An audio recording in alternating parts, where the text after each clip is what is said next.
Hey, what's up guys, and welcome back to another Scary Stories video, and today we're getting into some more subscriber submitted stories. I love this series, and you guys seem to love it too, and I'll keep making these videos as long as you guys keep sending in emails to the email, and the email's on screen now. Please send in your scary stories. I appreciate it so much. I read every single one. And yeah, thank you so much for stopping by. I appreciate every single one of you.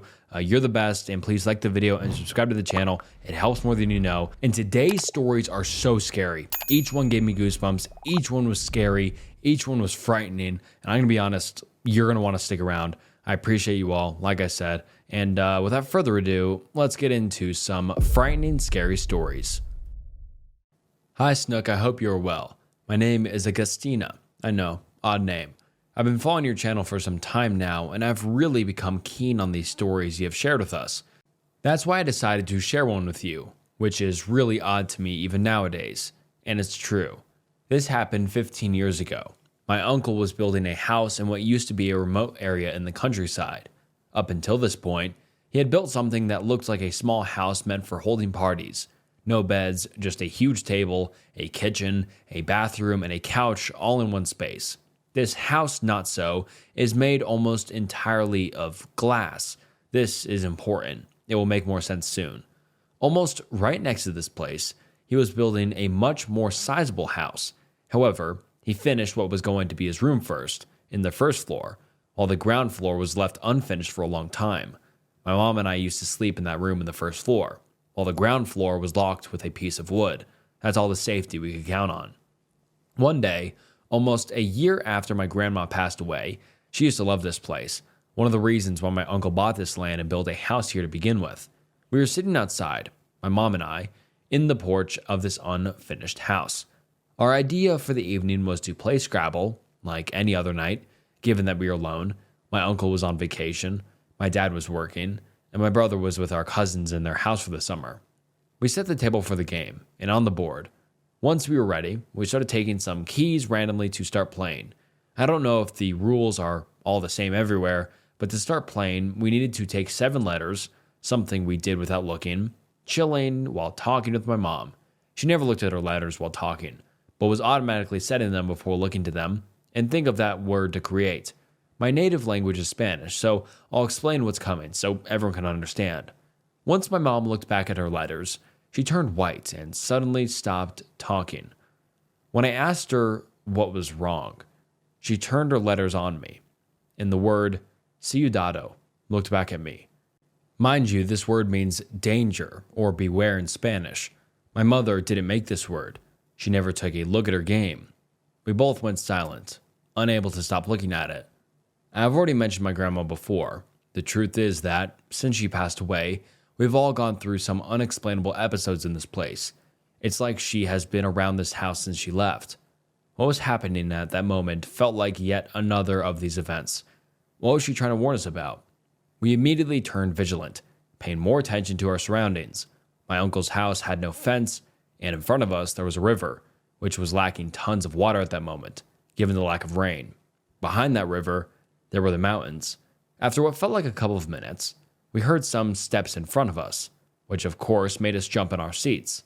The area before us is quite dark, given that this house had no reflectors or any sort of strong lights for us to see what was happening in the wilderness.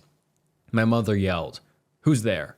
We heard a male voice from the darkness saying, "Sorry, miss. I didn't want to scare you." And from the trail that goes down to the river, a guy appeared. The guy was dressed like a homeless person, and he had a small bag hanging from his shoulder to his waist. I didn't mention this before, but this area was filled with what we call hippies, people who live in the mountains, in tents or really humble houses, and tend to engage in all kinds of substances. Up until this point, there were not too many stories of them occupying houses or being violent like now, but we all knew they were around. This guy approached us a bit more. As my mother got up to stand in the first line of the porch, he said, "I was just wondering if you could give me some bread. I am really hungry after walking so much." My mother came to the table where we were playing, took a bag with pastries and walked halfway down. So the guy came closer to the light, just to see him better. He approached the tree where my mom hung the bag and said, "Do you perhaps have some water too?" She returned to our table and took an empty bottle to fill it with some tap that was near, without disappearing from sight. The guy then turned to look at me. I was 11 years old. However, being raised in a difficult neighborhood, I wasn't quite scared of people and was rather bold. My uncle had a machete used for cutting branches and any wild plants around, which my mother kept around us, and I grabbed as some kind of reflex.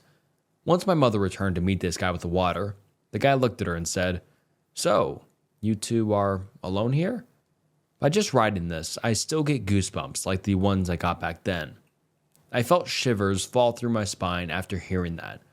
My mother, trying to keep her cool, said, "No, we are not." "Why?" To which he answered, "It just seems so lonely here. And I saw no man around. I just got curious." My mother turned his back on him and said, "Maybe you should mind your own business a bit more," as she walked up the stairs back to the porch. The guy glanced at me once more before going back into the darkness. My mom, now showing how unsettled she felt, told me to hurry back into that little house my uncle used for parties. We locked the main door and blocked the entrance of the side door with a chair. Since we had no car at the time, we were practically on our own. No one was residing in the houses nearby. I was sitting in front of the many glass doors when I saw this guy again, standing on the stairs to the porch, looking through the bushes. I started feeling scared. The phone had no signal, given the lack of antennas in the area. We were pretty much on our own, with this guy who is now openly stalking us. My mother did her best to try and pretend there were other people in the house with us by opening the only window we had and yelling my dad's name. The guy could literally see everything that was going on inside. Remember, it was a house made almost completely by glass. After 20 minutes of trying to call the police unsuccessfully, I saw my mother grab the machete and stand in front of the window. The guy was standing on the porch, looking straight at us. We could finally see his face, which was stoic, but somehow ready to fight if needed. He still had his bag on, and his face looked so dirty, even though the river was calm and could have used it at any time. He was tall, but not too built. 10 minutes later, the guy climbed down the stairs again to disappear from our sight, and we tried to have some kind of dinner without being able to unglue our eyes from the glass and looking everywhere around to see if this man was somewhere else near us. It felt like being at a zoo, where we were there for someone's entertainment. Once we thought we were sure this guy wasn't around, we left this little house and went to the bigger one, practically ran to the first floor, to lock ourselves there. In this room, we actually managed to get some signal to call the police. However, they told us that only one unit was available for the town, which was busy patrolling the mountains. My mother decided to turn off all the lights, machete in hand, while we tried to hear any minor noise that could show to us we were not alone. Silence. There was silence for an hour or so. My mom was checking the door every now and then. Yes, this door also was completely made of glass, to see if anything appeared on the stairs that led to my uncle's bedroom. Around 2 a.m., my mom got up to check once again, and stopped in her tracks, staring at the stairs. She got so close to the glass while holding the machete that I got scared for a second. I suppose her instinct kicked in, more intensively than any other moment of the night. I tried to get to the door myself, but my mother yelled like I never heard before. Nonetheless, I moved closer to her once again and looked through the glass. The guy was standing on those stairs, smiling. I can't describe how frightened I was. My mother pushed me away and threw her cell phone at me. I called the police once again, but my mother started yelling, interrupting the operator. The operator got so concerned she told us she would summon the car again to the town, but that could take some time, given that they would be coming down the mountains. From that moment on, my mother continued yelling all kinds of things to this guy, completely out of herself. I saw her go quiet before she breathed out, "He's not here anymore," before the police arrived. The guy came to her door once again and tried opening the door. He was trying to pick up something out of his bag, but the sound of the police interrupted him.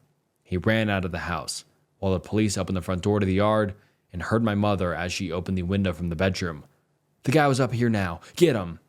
The officers searched the area and told us not to leave the room under any circumstances. After a certain time, one of them came back and just yelled, "We found him, miss. We'll be back soon." I wouldn't be able to know how long. but we heard their car leaving, just like that. A couple of hours later, these same officers returned to the house and asked us to come down. We did so, and once we did, we saw both of them looking concerned. The older officer told us they managed to find the guy, hiding near the river between some rocks and bushes. After checking him, they saw the guy was completely high, and inside his bag, he was carrying a gun. They also told us they'd been looking for this guy, since he had inappropriately touched many people who visited the river in the past days. I don't know what this guy's intentions were, but one thing was clear. It wasn't anything good. I still burn my head thinking about that game of Scrabble and how it warned us of what was coming. Needless to say, my mother and I never stayed alone there ever again. I will never forget that face and his nasty smile. We should rarely be afraid of the dead. Be afraid of the living. Thank you for your time, Snook, and for all your work. Hi, Snook. I just found your channel, and I love the viewer submission stories. I often listen to them while doing things around the house or on long car rides. I've got numerous stories, but this one I think is the scariest. So this would have been in the early 2000s. My family and I used to live in Illinois, and would often go camping when we were kids. We'd mostly stay at White Pine State Park in Mount Morris, Illinois. At the time, my sister would have been around 5, and I would have been around 7 or 8. We had pulled into the entry of the campgrounds and saw that the normally packed on the weekend campsites were almost nearly empty. My family shrugged it off as lucky and went about setting up our site. Now for context, our site was located across the way from a curve in the road that went through the campground. We set up and go about the usual camping activities, playing games, catching lightning bugs at dusk, roasting marshmallows, etc. Eventually, it came time for bed. So our tent we had 3 compartments, rooms, something. So it had a large main section and 2 small tunnels in either side. One side we kept food and clothes in, and the other side is where my sister and I slept. We all got tucked in for the night, and given our light sources, my parents used to give us these super bright military-grade glow sticks when we would camp, bright enough to see and not get spooked, but dim enough to not disturb sleep. We all lay down and fell asleep when really late at night, like 2 a.m., according to my mom. She woke up with just an odd feeling. She looks over to check on my sister and I, and sees my sister sitting up. She questioned her to see if everything was okay, but my mom said that my sister turned her head to look at her, and with all the calmness in the world whispered, "The devil is behind you." My mom, rightfully panicked, thought maybe my sister was half asleep and dreaming or was seeing my dad, but my dad was still asleep. My mom said she got this overwhelming feeling we needed to leave and woke my dad and I up, loaded us in the car, and drove home that night, leaving all of our stuff behind till morning. The next morning, we returned to the campground, and the park ranger asked if we were the ones staying in number whichever it was. My parents said yes, and the ranger said something along the lines of, "Oh, the ranger who was here last night said you left in a hurry. Was everything okay?" My parents relayed what happened, and from what they said, the ranger looked a little spooked. The ranger then told my parents that about 2 weeks prior in the site across from ours, on the curve, a man was run over while sleeping in his tent by a drunk driver who missed the curve and was killed on site. That's why the campground was empty. We never stayed there again after that, and my sister has no memory of waking up or saying that to my mom. Coincidence? Maybe. Creepy? Yes. If this doesn't make it to a video, I still appreciate you reading. I could fill a book with all the spooky and creepy things I've experienced. If you have any questions or want to hear more, you're welcome to reach out. Keep doing what you're doing. Thanks for reading. Sam. And thank you so much, Sam, for sending in the story. I had goosebumps when during this entire story. I did not expect it to take that turn. I just don't know what I even thought. That was so scary, so disturbing, so creepy. It was so unpredictable. You know, I read so many stories now. I've read hundreds of stories, and this one just took a turn I was not seeing at all. It just felt so authentic, so scary, your little sister saying that creeped me out enough. But then the guy who died, like driving there, and he died right there, ran someone over, like goosebumps. That was a good story. Thank you so much. If you have any other stories, please send them to the email, and please say Sam sent them. I really appreciate it. Guys and everyone watching, comment down below if you thought it was as scary as I did. But yeah, that creeped me the hell out and gave me crazy goosebumps. Yeah, that was a creepy story. Luckily, you guys are all right, but that's definitely unsettling. Hello, Snook. Before I start, I'd like to say that I enjoy your content, mainly the Skinwalker and cryptid-related stories, as they are pretty entertaining. Fortunately for me, this story doesn't contain any creatures of the sort, as anything like that would be terrifying to run into for real. Still though, what I want to share might be appealing to some, even if it isn't inherently over-the-top scary. I also apologize if it is a little long. Anyways, let's begin. It is 2009 in Cleveland, Ohio. I was 4 years old and living with my parents and sister in a big, beautiful blue house, 2 stories tall, standing amongst a bunch of other similar houses in a typical suburban neighborhood. It was a safe area, full of kids and kind people. There was even a park nearby that me and my sister would go to often. At the time, there wasn't much that could scare me or cause trauma, but that did not stop me from experiencing nightmares on a regular basis after my parents put me to bed. Nowadays, I can chalk most of it up to just being usual night terrors that children tend to experience when they don't have a full grasp on the world yet, as everything unknown can seem scary when you're very young. Despite that, there was one nightmare I had that was so bizarre. I cannot simply call it a night terror that an innocent kid's mind can just come up with. Unlike other nightmares, which I have forgotten over time, I can still remember this one clearly to this day. It started with me alone at the park in my neighborhood. I was obviously not aware that I was dreaming. However, I knew immediately that something was wrong because the sky around me was blood red. Not the kind of red you can see in a sunrise or sunset that mix with different colors to create a pretty display. No, it was a solid red. The sky was also filled with dark storm clouds, although there wasn't any rain or wind. Of course, this was terrifying to me. Even a 4-year-old knows that the sky really only comes in blue and black most of the time. But what came next was even worse. As I scanned the sky, I saw something peeking out through a break in the clouds. As the clouds moved away, it came into full view.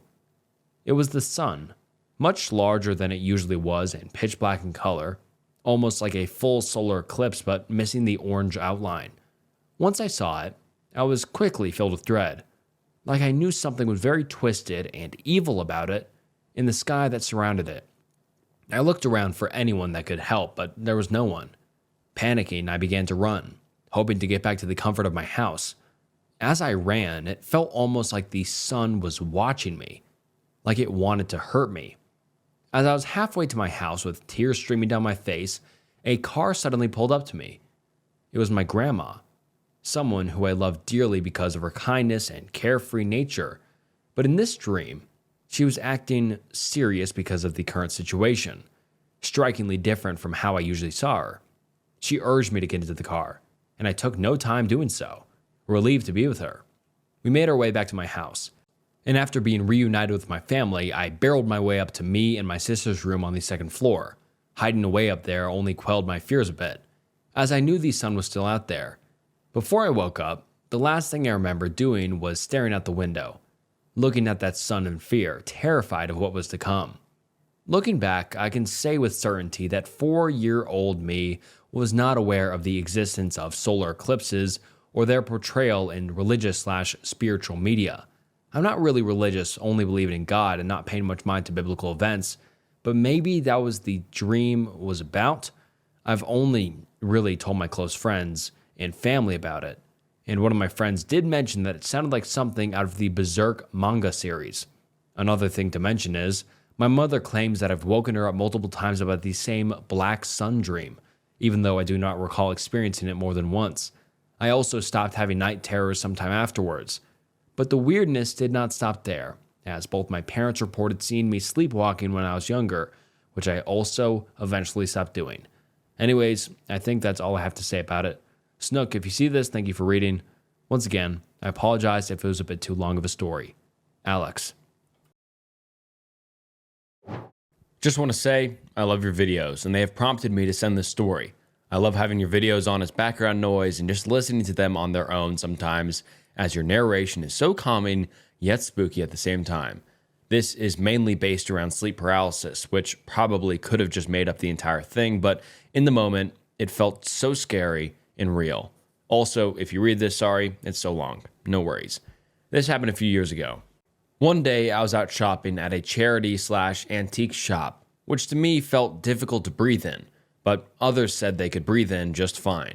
After a while of looking around, I found myself in the taxidermy section and saw a doll tucked away in the corner, just hidden away from sight, instead of with the other dolls around 5 feet away.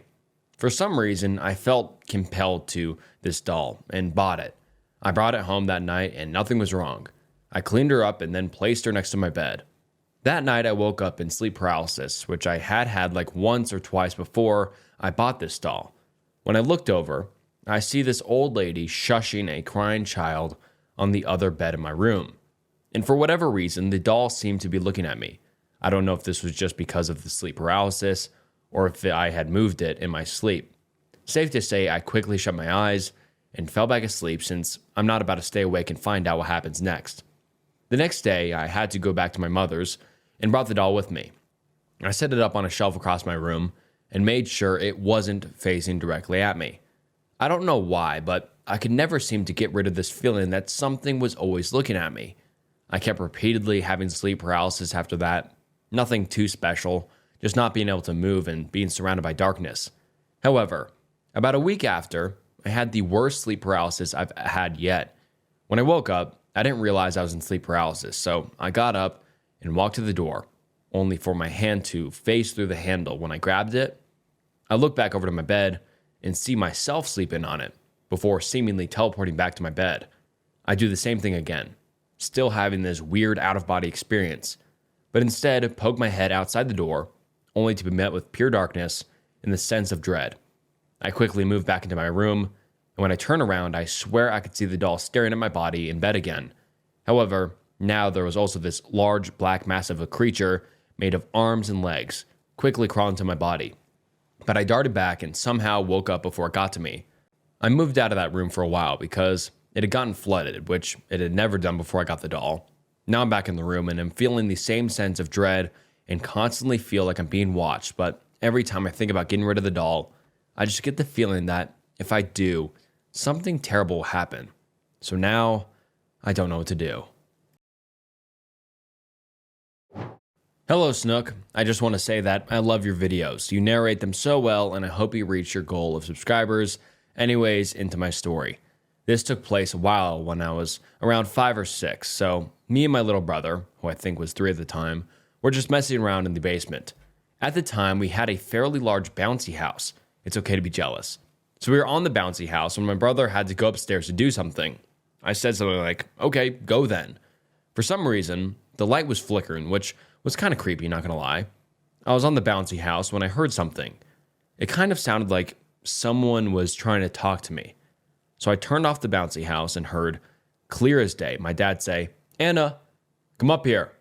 So I thought, what the heck, why not? And went up the stairs of the basement. To my absolute horror, my dad was not there. I yelled for him profusely, only to be met with him in his bedroom. I asked how he got up there so fast. He said that he didn't know what I was talking about, and he had been in his bedroom the whole time. I still don't know who or what was trying to call me upstairs.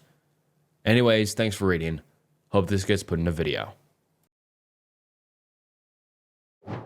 Good morning / afternoon or night, Snook, for whenever you see this. Even though I just started watching your videos like literally a few hours ago, I really like your videos and I want to share 3 stories of mine because I don't really have anyone to share them except anyone who's already heard them. I just want to start off and say, every house I've lived in so far has been haunted. When I was younger, we lived in a 2-story house where the landlord practiced voodoo on their land. The second house we moved into, when I started grade 2, also had its fair share of shadows and strange happenings. I would always see a tall man wearing a top hat walking around the yard, and I would often hear voices calling my name, voices of my family members, even when I was home alone. or they were in another room, which made me really paranoid as a kid. The first and most recent story happened when I was 13 to 14 years old. Though I'm 17 now, turning 18 this December, I still remember these stories so vividly because of how unnerving and unexplainable they are. Around April or May of 2020 to 2022, I can't remember the exact date, my mom, my two sisters, and I moved into a new apartment. We started bringing our things in during April and finally settled in by the end of April and beginning of May. Anyways, we moved into this brand new apartment located in one of the busier parts of town where more locals live than tourists. This particular incident happened the very first night we slept there after moving everything in and cleaning up. I was in my mother's room with her, just lying next to her scrolling on my phone. Her bed faced the door in her closet. My older sister walked out of our shared room and went into the kitchen. Right after she went into the kitchen, a short, light-skinned woman with a decrepit, almost blurry, burnt face peeked her head into my mother's room. She had uneven, chopped black hair falling over her shoulders and face, and she wore this eerie smile before dipping back out and disappearing. I know I wasn't hallucinating because immediately after, my mother asked me if I saw the lady. I said yes. I also knew it was my sister playing a prank on us because my sister was dark-skinned, slightly taller, and had short, thick 4B/4C hair, completely different from the woman I saw. My mother caught me off guard when she told me to check it out and to ask my sister if it was her. I looked at her like she was crazy and asked why she was sacrificing me to whatever that lady was. She kissed her teeth and complained about me being scared. In retrospect, anyone would be scared to investigate that, but alas, I got up and went into the kitchen to ask my sister if she peeked into the room.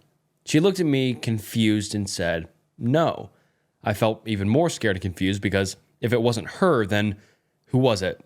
I reluctantly gathered enough courage to check the bathroom, which was directly next to my mother's room, but no one was there. I also want to mention that the entrance to the manhole was in the bathroom, and you couldn't enter the bathroom without walking directly underneath it. That's part of the reason why I was so hesitant to go in. I still don't know who that woman was, and I haven't saw her since that day. The house had moments of being creepy, and I hate being in the house alone because I always feel like someone is watching me. The second story happened around September to October 2016, after Hurricane Matthew swept through the Bahamas when I was around 8 or 9. I lived in the rural area of Nassau, New Providence, aka Coral Harbor, and Adelaide, which is close to the airport and a resort hotel named Albany. This is the second house I mentioned earlier, where I constantly saw shadows and the voices. The area I lived only had houses on the left-hand side. On the right was just a pine forest and bush, and further in was a shooting range. At least I think there was shooting range because I would constantly hear gunshots in the pines forest. My power was off because Hurricane Matthew knocked down one of the power lines, and it was late in the night, so my mother lit candles around the house for light. My siblings and I were all in her room since we all didn't like the dark. I was laying by her door next to my oldest sisters. Keep in mind, my mother's door was at the end of the hallway, so looking out her door, you can immediately see the fridge and a bit of the island counter. I was staring at the counter and fridge, seemingly stuck in a trance because even my sister, who's sitting in front of me, had disappeared from my line of sight, if she wasn't even there. I kept staring when suddenly a figure of a man in rough cut-up old-fashioned clothing with hair like the 1800s. He was green and see-through for some reason, and his hair was messy and chopped up, and his skin looked like he was decomposing, and even his leg only have mostly bone, flesh, and a bit of skin. But the scary part wasn't the man. It was the fact he was reaching for the knife on the counter that was directly next to a candle.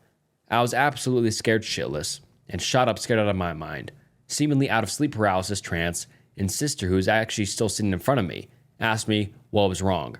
I don't remember answering her, but I waited till the morning, or I think a few days later, to tell my mom what I saw. The crazier part was my sister, not the one in front of me, the one from previous story, saw the exact same thing as me and described it word for word. Then one night, almost months after the incident, I had a nightmare of the same scene. When I was in sleep paralysis, it happened again, but this time the man spoke. This time he had the knife in his hand and threatened to kill my family. I woke up in tears and silently cried myself back to sleep and told my mom about the dream in the morning. The third story takes place in the same house as the second one. This one is much shorter than the other two.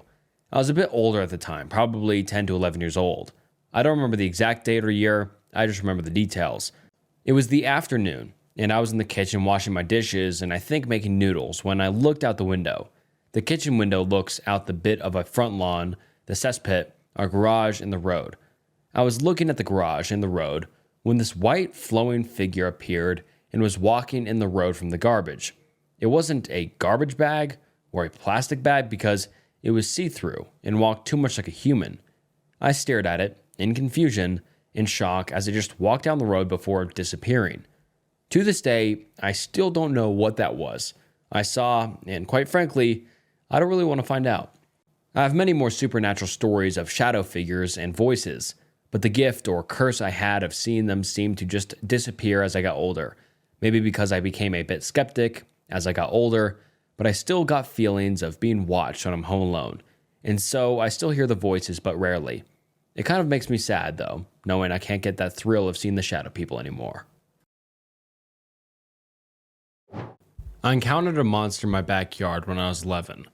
Hello Snook, I've been watching your videos every night for months as I go to sleep as background noise.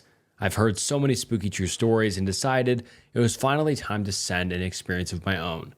The main reason I've decided to write this now is just recently I spoke to my friend who had witnessed it as well, and they confirmed that I'm not crazy. Not that I thought I was, but it was nice being reassured. Also, I know I said my backyard, but this incident occurred at my grandma's, though I practically lived there at the time.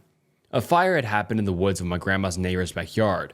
For some reason, the fire trucks drove through the woods, leaving a trail in the woods of her backyard. I wasn't there when it happened though, so I don't know for sure. Anyways, a couple weeks later, myself and my cousin, I'll call her Ellis, were walking down an already made trail when we discovered the one the fire truck made. Obviously, a new trail meant more exploring without the awful twigs and sticks getting stuck and the possibility of spraining our ankles.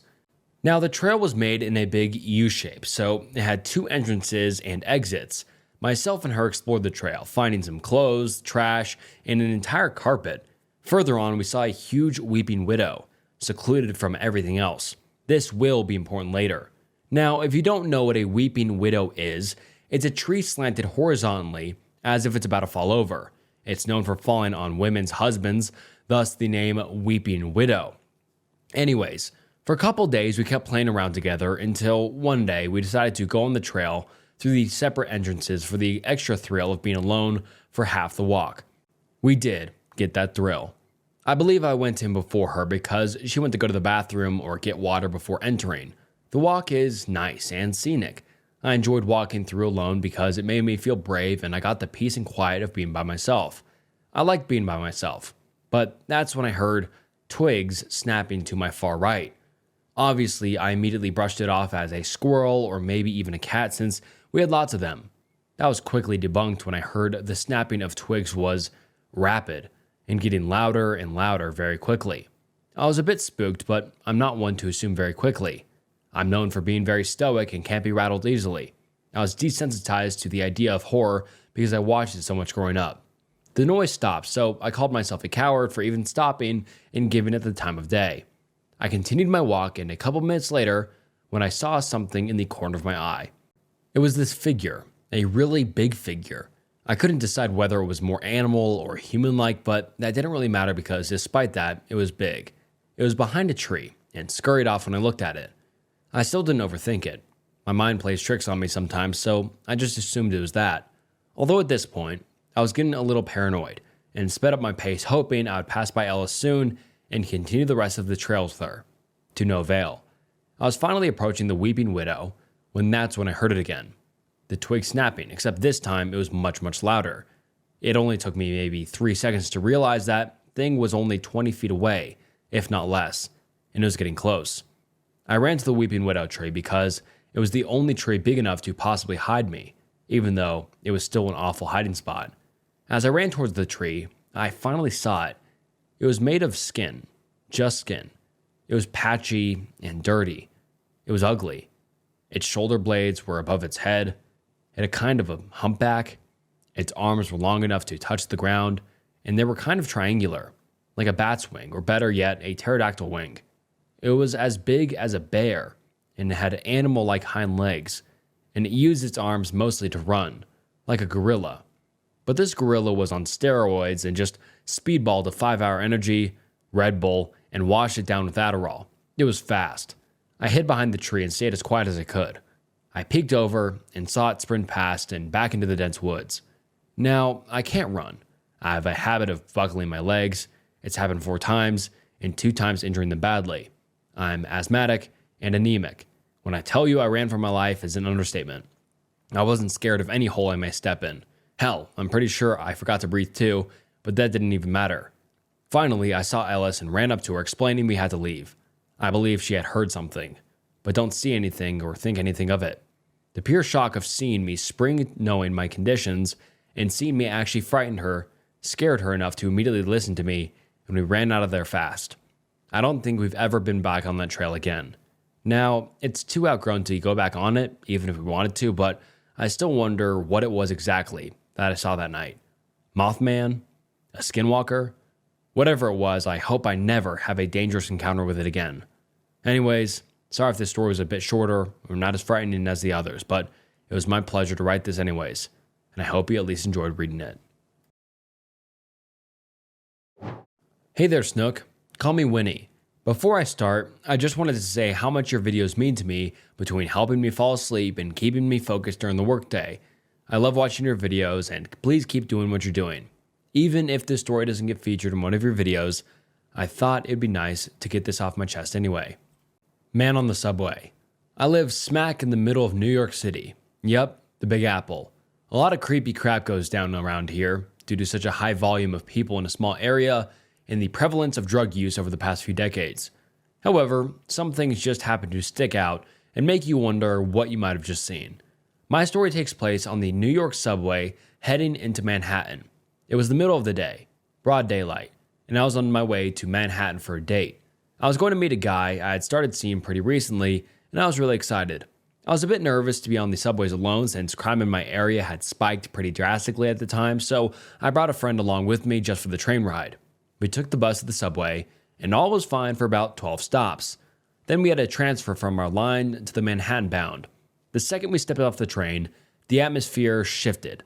Not in a particularly scary way, more like the world went from completely normal to a sort of dimmer and quieter tone. It was sort of like we had stepped into a Tim Burton movie where everything was just sort of bluish and grayed over, and regular public chatter ceased the second the train doors closed behind us. Anyway, the next train arrived and we sort of brushed off whatever energy we had started to pick up on, and we decided to stand in the middle of a random car since there weren't any seats. After each stop, everyone got off but me, my friend, and a man. I didn't want to stare, but dude gave me the creeps. The man was completely bald and wearing all black, complete with a black trench coat and briefcase. He looked to be at least 6'5". His presence was very imposing, but he appeared emaciated. He was so skinny, his cheeks were hollow, his eyes dark, and his gangly fingers had long, razor-sharp nails. I know I said I wouldn't stare, but I have to admit, I did. I felt like I needed to keep eyes on this guy, or he'd get up and try something. I'm positive he saw me staring from the corner of his eyes, but not once did he look at me or acknowledge it. Now, most New Yorkers know the eyes ahead rule, but I was basically assaulting the guy with my eyes and no reaction. About 2 more stops, and the man suddenly begins to move, after sitting incomprehensibly still the entire ride. He looked down and pulled a penny from his pocket. His movements were so slow and deliberate that I became even more nervous, waiting to see what he would do next. He examined the penny for a few seconds, then placed it very meticulously on the seat next to him, turning and adjusting it to make sure it was placed to his liking. He then pulled a small sachet from the same pocket and gripped his briefcase. 1 stop left. As our train was coming to a stop in Manhattan, I kid you not, this guy looks up at me and shoots me the widest and most eerie grin I had ever seen, as if to say, I know you've been watching. I'm scared shitless at this point, so I grip my friend and run out of the car looking for my date. Sweating, I ask her, dude, what the hell was that? What was that, Winnie? She said. Now I'm getting agitated. I sputtered out, the guy with the penny and the smiling, the big, tall, scary, bald guy? At this point, my friend is looking at me like I'm crazy and says, Win? What guy? We were alone the last 5 stops. My heart sank. Mind you, we were standing, holding onto a pole not even 4 feet from this guy the entire ride. I look back into the window of our car, and the penny is still there, so I know I'm not dreaming. I looked at my date, who walked up excited to go out, and I asked him if he saw anyone else get out of the car after we did. He said we were the only ones to come out of the car. I swear to you, this guy left the car right after us and after placing a special penny, but nobody saw him but me. I never quite shook the feeling of being watched after witnessing that, but my date went well, and we've been together for almost half a year now. That friend still swears up and down that I must have dreamt something up that day, but I know what I saw. I know this story may not be as climactic as many of you had hoped, but I seriously had no explanation for this encounter. Snook, if you or any viewers might have some idea of what happened, please feel free to share. And to that guy on the subway who left a payment at a crossroads, let's not meet. And to be honest, I have no idea. That's creepy as hell, though. I wasn't expecting that. I was expecting, this guy to stand up, say something to you, do something to you, but for it to be, on your head almost, or a ghost or spirit of some sort, that's really, really weird and interesting. I have no clue what you experienced that day. The penny's interesting. I was still there. I have no clue. Everyone watching, if you guys have any ideas, but I don't. That's super scary, but luckily, you got out unscathed and you're doing all right. That's great, but super creepy. Thank you, and on to the next one. Hey Snook, thank you for taking the time to read this. I love listening to you when I'm playing Minecraft or writing. Keep it up, and I hope you're doing well. This is a true story about me and my brothers growing up when we would go into the woods when we were younger. This story happened when I was roughly 14 or 15 years old. My brothers, E, 12 years old, and N, 10 years old, and I, along with a friend, T, would go up into the woods and explore whenever our parents were working. We lived in a group of project apartments sandwiched between a stretching highway and a small mountain ridge. The apartment that my family lived in was rather small, especially with my rowdy brothers and I, and our mother would make us stay outside for most of the day, otherwise the house would become a complete train wreck. So, exploring the mountains behind our apartment was the natural choice. It was what we did typically during our weekends till the streetlights came on, or Mama called us home. We went up to the woods so often that Mama eventually caved and bought us a very nice set of walkie-talkies to communicate with because we would often explore outside of yelling distance. Throughout the years, my brothers and I would find things in these woods, ranging from homeless tents, hidden katanas, to the one time we found a dead dog with a missing head. Usually, we'd spend the day fixing and expanding upon our fort, but on this day, we strayed from the usual paths we would take and decided to explore a bit. E and T would be in front of the group whenever we went exploring, with N and I trailing not far behind them. After walking forward 20 to 30 minutes, we ended up in an area I hadn't seen before. It was a clearing of sorts full of kudzu. It is a super invasive in my region, so finding a large pocket wasn't unusual to us. Stepping into the clearing made the hairs on my neck stick up, and I started to notice that the forest was much quieter than normal. We made our way across the clearing. As we stepped into the tree line, things went from quiet to almost pure silence. Marching through the underbrush, I noticed something out of the corner of my eye, just over the edge of a small cliff. There was a head peeking over a fallen log, looking down at us, watching, and they were completely unaware. They hadn't seen it because they were looking straight ahead. They kept moving towards the cliff when I stopped dead in my tracks. It was like my feet were glued to the ground, and my eyes went wide as I saw it stand up from behind the log and stare right back at me. Panic ran through my body as I screamed, "There's somebody up there!" The boys looked back at me in confusion before looking up to the top of the cliff. The person, or whatever the hell it was gone. "There's no one up there," he spoke. I started to panic even more because I knew what I saw there was something looking down at us. I'm not kidding. There was something up there watching us," I shouted. I think him seeing how serious I had put him on edge. T and N both looked at me skeptically. "I'm telling you what I saw, something." I don't remember what else I said, but eventually T suggested that I stay at the bottom while they go take a look. I watched as they scaled the hill. They made it to the log that I saw hiding behind. Everything in me that I shouldn't be in there. I was unwelcome here. I don't know what it was, but I swear right when they told me nothing was up there, I heard a voice. The voice was quiet, but close. So close that it was almost a couple inches from my ear. "Run," the voice whispered. I screamed loud as I possibly could, that we needed to leave, that I heard something. They ran down the side of the hill towards me, and as soon as they were close enough, I bolted. I ran as fast as I could with the boys hot on my tail. They shouted after wanting an explanation, but I just kept running. I didn't stop till we were almost back at the fort, and Mama's voice rang from the walkie-talkie. She was calling us in for dinner. Later that night, I tried to convince them what I had seen, but they didn't believe in that sort of thing and were convinced that I was just seeing things. I've been back to that clearing, but I didn't get the same uneasiness that I felt before. Other weird things have happened since then, but I'm sure they are unrelated. I'm now 24, and we've since moved from those apartments to the middle of BFE, Tennessee. Again, thanks for reading, and I'll try to submit some more other scary shit that's happened to me. Hello, Snook. I hope you're having a great day. I love listening to your channel while I work or do my paintings. Congratulations on the 500,000 subscribers. Keep it up. Stay awesome. The story I'm about to share might not fall into the fist-clenching scary horror type, but I assure you, this event pumped my adrenaline to the roof when it happened. So, I'll do my best to paint you the full picture, and let you decide. It was early spring 2016, and I was on my way home from work. The route I took was pretty much a daily thing, and it would take around 15 minutes of walking from the bus stop. At the time, I worked in a call center, so I had lots of night shifts as well. This was one of them. The daily routine kind of went like this. Routine and boring stuff, work and commute, getting through all the stress, eager to get back home and spend some time on my hobbies before I go to sleep. Rinse and repeat. So like any other day, I exited my bus. The driver closed the doors and began writing something in his logbook. I guess it was the end of his shift for him as well. It was well past midnight, so there was absolutely no one around. Sure, there was an occasional car driving by, but this is a quiet suburb, and there's almost nothing happening at such late hours. So it's normal, and even expected for nobody to be around.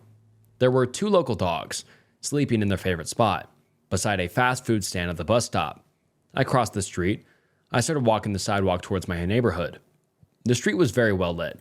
The early spring air was soothing and refreshing, and even though I was mentally drained from work, I loved these late night walks, especially during my favorite time of year. Those who work in call centers will truly understand how much a person can appreciate absolute silence and absence of people or crowds and all the noise that comes with that.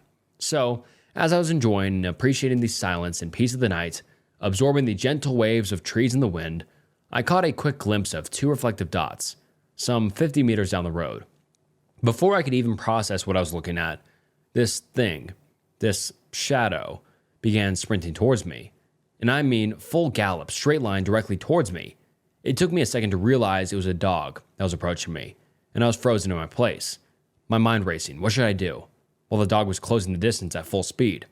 There's nowhere to run. To my left side was a tall fence, and across the street was an open field. Empty road and a few small buildings, business buildings, locked up and closed. There were no large stones I could pick up and throw, no people to ask for help, no cars passing by. Nothing and nobody, except me and the dog.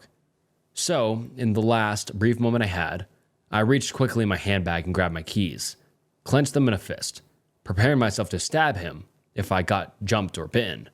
I never had trouble with dogs. I love dogs. I was never attacked or felt threatened by any dog except at this moment. I took a deep breath right before I thought he would jump me, and maybe sure, I held onto those keys as firmly as I could.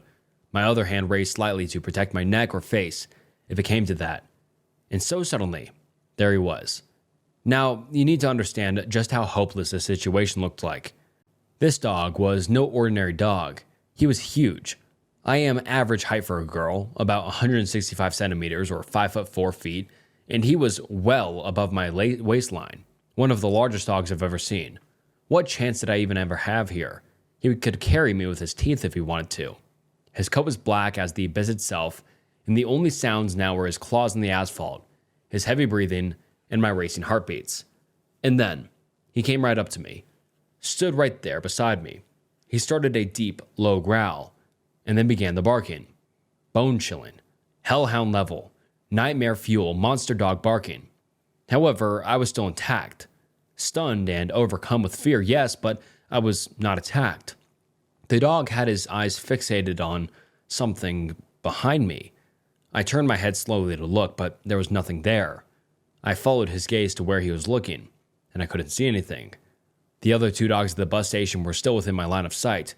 They were now on their feet and looking in our direction, not engaging in the barking, just standing there, observing. If there was a person this dog spotted who ran away, I would definitely hear footsteps or running because it was just that quiet. No living soul was around us. No one approaching. No one running away, nothing. And yet this dog was barking with such determination, I could feel it resonate within my own body, as it echoed through the dead silent night. I stood there, with this giant black dog for I don't know how long, 30 seconds? A minute? Longer? The entire time I scanned every inch of the street trying to catch whatever it was that this dog was barking at. If it was the two dogs he didn't like, wouldn't he be looking their way? But they weren't even doing anything. They were peacefully sleeping before this all started, and he wasn't focused on them at all. Then he went silent too. As the last echo dispersed into the night, he slowly turned his head towards me and looked straight into my eyes. This made me snap back into reality, and as my stun lock was fading away, I had a single thought in my mind. I just wanted to get back home. So I resumed walking. The dog immediately followed. And no, this wasn't my first time ever being followed by a dog, but it never happened like this. Usually, dogs approach you with wagging tails. They try to get your attention, give you those pleading looks in hopes for food. They lick your hand and follow you. But they also do their own thing. They run around, sniff the ground, mark their territory. They let you advance in front of them a little. And then they catch up with you again. You know, classic dog behavior. Well, not this one. The entire time he matched my steps, walked right beside me. His body literally pressed against my leg. I never attempted to move away. I didn't speed up. I didn't try to push him away. I just accepted it. I concentrated on my breathing, trying to chase away the fear I felt. I did not want this dog to smell it on me or give him any reason to feel threatened or aggravated. On occasion, I've only spoken to him in the most gentle, quiet voice. Good boy. Thank you. Good boy. He never reacted to my voice, never looked at me, didn't waggle his tail, just walked beside me like my own shadow. 2 or 3 times he briefly looked back, but no more barking, no reactions. He simply followed. It seemed like an eternity, but I finally reached my building, and at the bottom of the stairs he stopped to follow. I entered my building and looked back through the glass doors. He looked me straight in the eyes. We stood like that, in place for a few seconds, and once again I gently said, "Thank you," before I turned around and finally went home. I didn't turn back to look anymore, but I just knew that he stood there, watching me the entire time for as long as I was within his first line of sight. When I got home, I immediately went to my window to see if he was still there. I was about to bring down some food to him, for hopes of friendship if our paths ever cross again, but he was gone. I never saw this dog before that night, and I never saw him again either. And like I said, I frequented this route almost daily. This was the only interaction I ever had with this absolute black beast of a dog.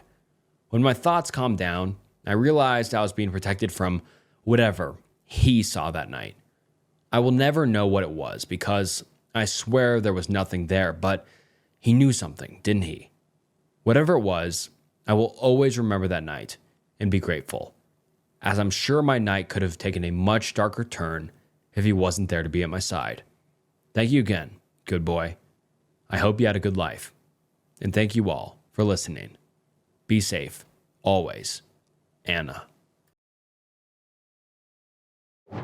Mirror on the wall. This story is 100% true. Feel free to comment. Let's begin.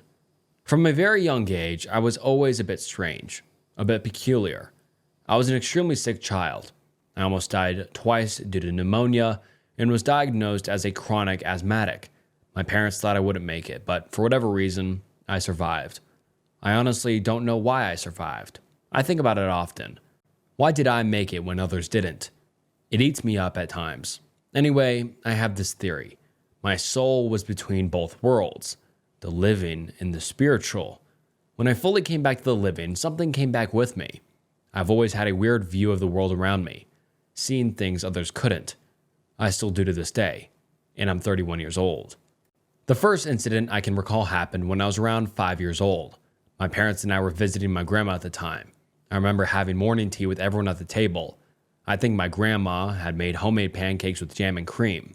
I told my parents I needed to use the bathroom, so I left the kitchen, turned right, and went straight down the hall. To the right was the bathroom. For whatever reason, my grandma had a huge round mirror placed directly across from the bathroom, hanging on the wall. Back then, I was terrified of closing toilets, bathrooms, or bedroom doors. It freaked me out, so naturally, while doing my business, I left the bathroom door open, fully facing the mirror. Suddenly, I had this eerie feeling that someone was watching me. I looked at the mirror and saw an old man staring back at me. I screamed bloody murder. My parents came running down the hall, panic-stricken. I was in tears. They asked what had happened, and all I could say was, there was a man in the mirror. Naturally, my parents thought I was imagining things. They carried me back to the living room and held me until I calmed down. Once I was calm, my grandma asked me, "What did the man look like?" I was silent for a while. I glanced around the room, and my eyes stopped at a small photo on my grandma's coffee table. In the photo were my grandma and a man with their arms wrapped around each other. I pointed to the man in the photo and said, "That was the man." Silence filled the room. My parents asked if I was sure, and I was adamant it was him. It turned out that the man in the photo was my granddad. He had died long ago before I was even born, due to a severe illness after returning from the war. I guess my granddad wanted to meet me since he never got the chance. He never visited me again, but I've always believed he was protecting and guiding me. Things only got stranger as I grew older. If you'd like to hear more paranormal stories, let me know. I have plenty to share. Thank you for reading. And thank you so much for sharing. That was interesting. Definitely feel free to share more stories in the future. Send them to the email. Thank you so much. And that wraps up today's video and some frightening, scary stories. Comment down below what you thought about this video. I really enjoyed it. I loved it. I love reading the subscriber submitted stories. If you'd like to see more, please comment down below or send in emails, because these videos only continue if I keep getting emails. So email me your scary stories and it'll probably be in a video. Thank you so much to everyone who's watching. Thank you so much if you watched at the end of this video. It means so much. Please like the video and subscribe to the channel. The channel's goal is 1 million subscribers, so please subscribe. And it also just helps more than you know. And this was Snook, and I'll see you next time. Bye.